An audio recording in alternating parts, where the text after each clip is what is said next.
Hello and welcome to the British Columbia Real Estate Association's housing market update for March 2025.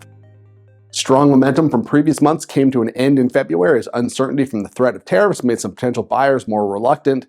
Home sales fell 9.7% year over year to 4,947 units, running well below their 10-year average for February.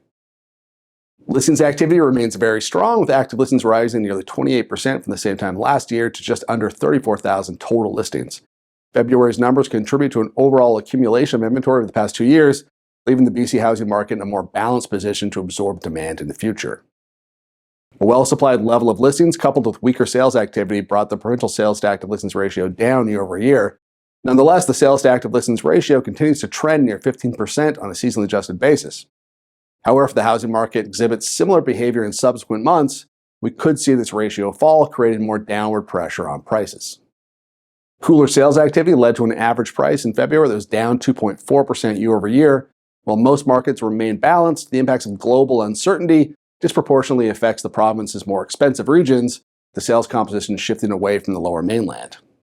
The year-over-year change in the MLS Home Price Composite Index varied across the province in February. The HPI decreased by 1.1% in the Greater Vancouver area, while falling by 3.7% in the Fraser Valley.